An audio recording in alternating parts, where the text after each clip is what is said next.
Today we're working on this 2016 Volkswagen Golf, and we are going to be replacing the front calipers, rotors, and pads. I'll go ahead and show you what we're going to put on it.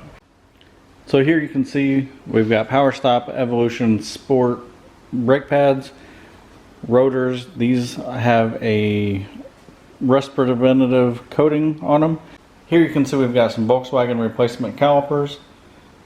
In the kit for the brake pads, you do get the replacement rubber grommets, the pads, and also these caliper bracket bolts. These crush washers came with the caliper. You can see we've got some brake fluid. It's .4. We're going to go ahead and bleed all four corners. We're going to go ahead and get started. Well, as you can see, we've got the wheel off. There's an excessive amount of brake dust on this wheel. So for now, we're going to go ahead and remove the caliper and the caliper bracket. I'll show you how to do that right now. We are ready to remove the caliper, so I'm just going to take a flathead screwdriver and try to pry a little bit to get some movement.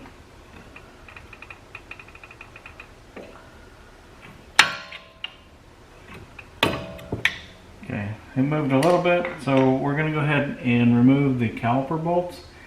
These are a 13 millimeter. Alright, so this bottom is wanting to move on us as we loosen, so I'm going to grab a 17 millimeter.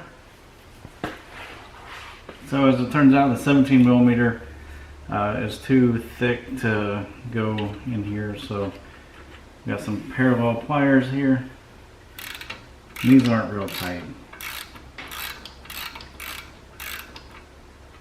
That one's loose. We'll move to the top.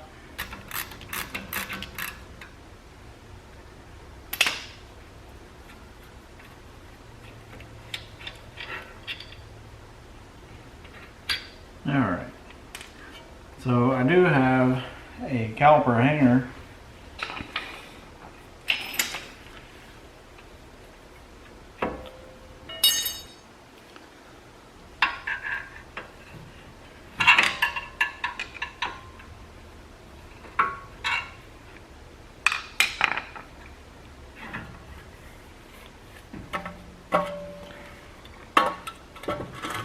I have already done an inspection on this this car, and this piston is going in about as far as it's going to.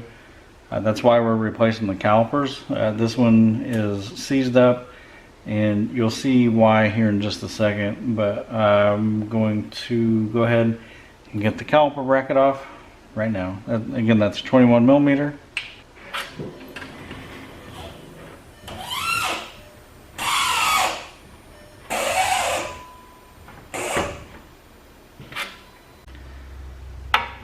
Alright, now we've got I think an 18-inch breaker bar. Comes right off. Okay. There's that.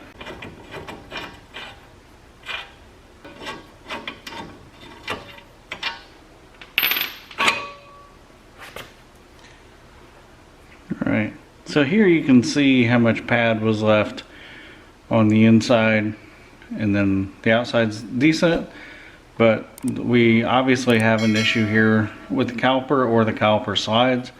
But as you can see, they move freely, so that's how I determined that we should replace the caliper. That and trying to push it back in, it was not one to go. Now the next step is getting the rotor off. So there's a T30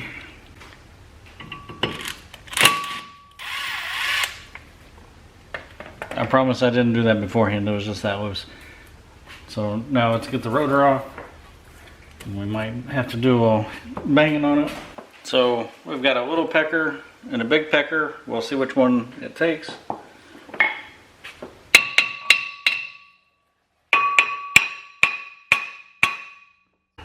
Try the bigger one.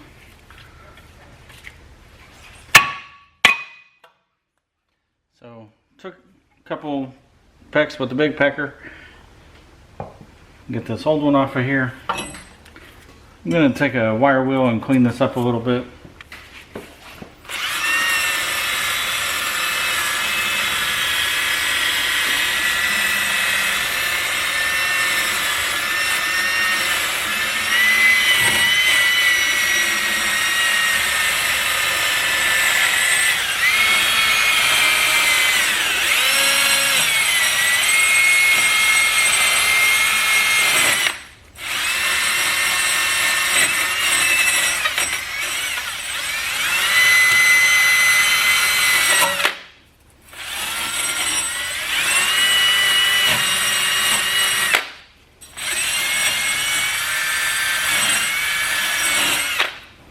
Okay, so we're going to make note of where this screw went when we're putting this new one on.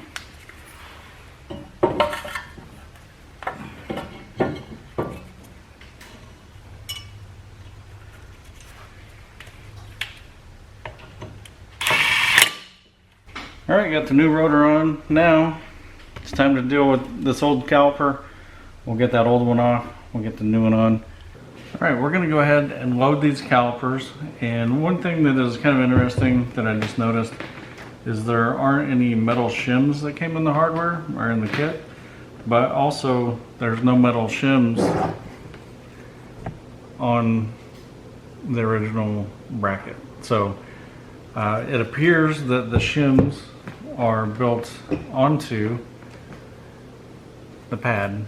So you can see it's a metal piece all the way up and around. So all the contact points are going to have these metal pieces already on there. So that being said, we're going to go ahead and put some brake and caliper grease on these little ears and get these assembled.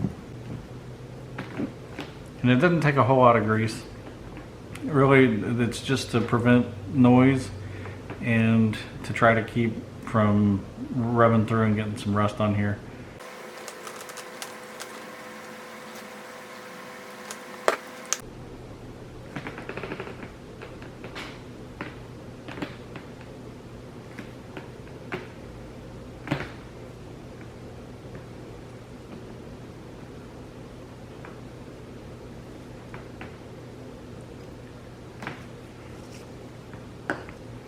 Alright, now something that I don't remember if I talked about, we're going to clean the grease off of these and put our own grease on.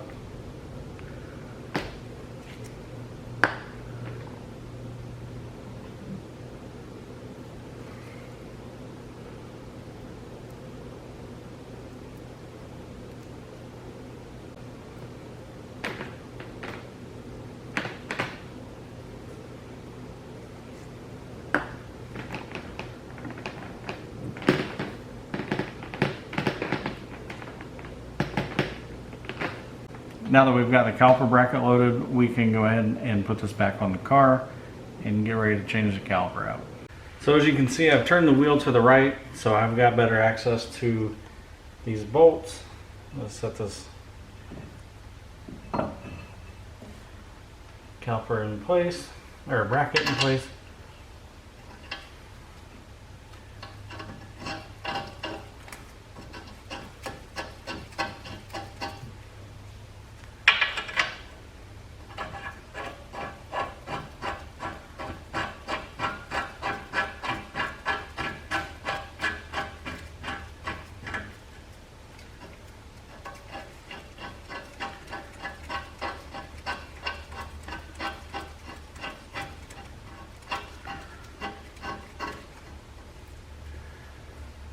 Alright, now I'm going to go ahead and torque these down. I believe they are 70 foot-pounds, but I'm going to double check that and get my torque wrench set, and then we'll get these torqued down. Alright, well, I'm glad I double checked that. I was just working on a Honda Ridgeline rear brakes, and that was 70 foot-pounds and 16 foot-pounds on the caliper to the caliper bracket, but this one is actually 140 foot-pounds. And yeah, so we've got torque wrench set, and we're going to torque it down.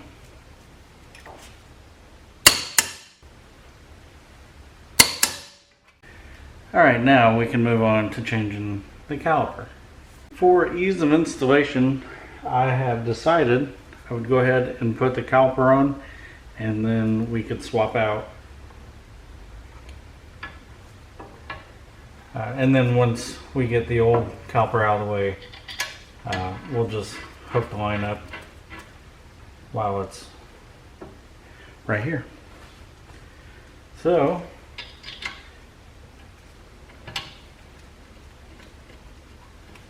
we'll get this on, we'll get the caliper bolts torqued down. These are 35 foot-pounds.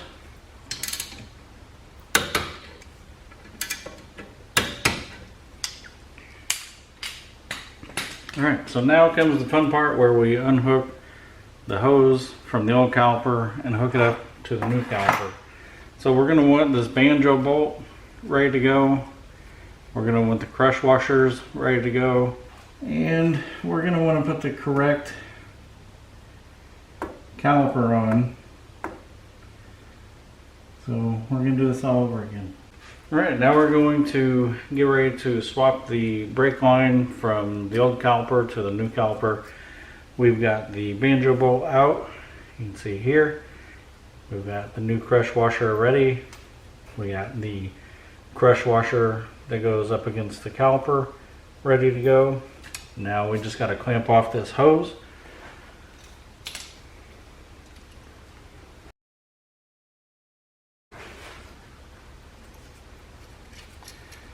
And all we're doing here is just trying to minimize the amount of leakage that we've got here. We'll go ahead and get the old bolt out and get it switched over.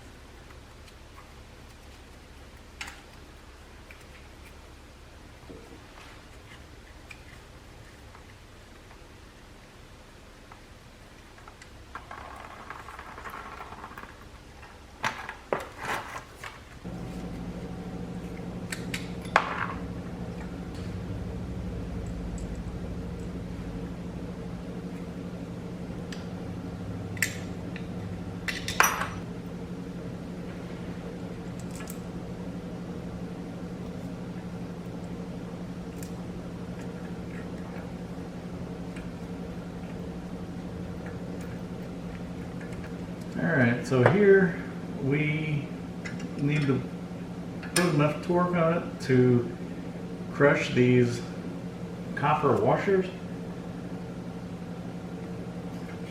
but we don't want to over torque it, so I feel comfortable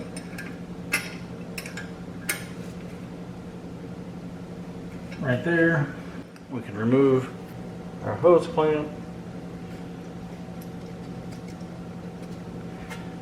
And so now I'll go ahead and put our brake bleeder on here, get the fluid to the caliper. Alright, so we are about to do some brake bleeding now that we've got the calipers on, and I just want to show you this handy little tool I bought. This is a brake fluid tester, and what we're testing is for moisture in the brake fluid. It's recommended to replace your brake fluid every 2 to 3 years, or I think 43,000 miles, and I think a lot of people neglect this. So we're going to test the brake fluid and see if it's good or bad. So we turn on the tester, drop it in, and there it went bad, then it kind of came back. So I think we're right on the cusp of being in the change now, and so we're going to go ahead and change it. Alright, here I've already broke the bleeder loose. You can see a little bit of fluid coming through.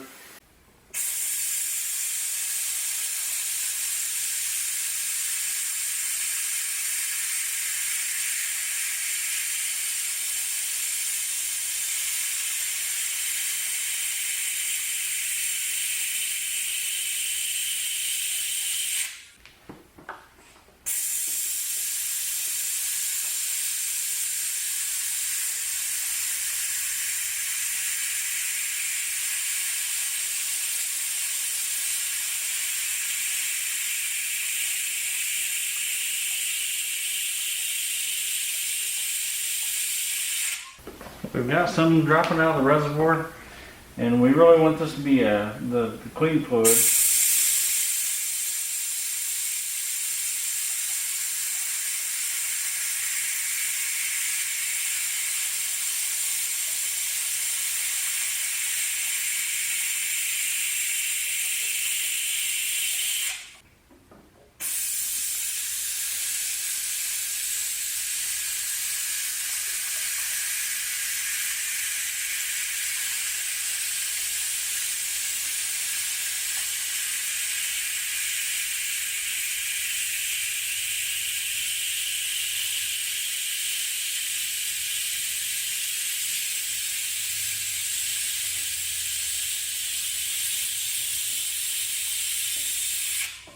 Alright, I'm going to start the car and check the pressure on the pedal.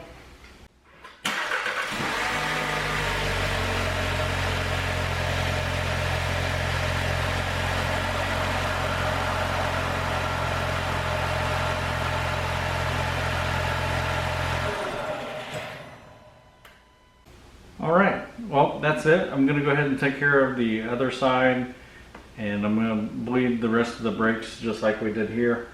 And I'll come back when everything's back together. Here we are. We've got the pads, rotors, and calipers replaced on this 2016 Volkswagen Golf. Last thing I want to show is the brake fluid I showed earlier. We've got the same tester. Turn it on here, and we are in good shape.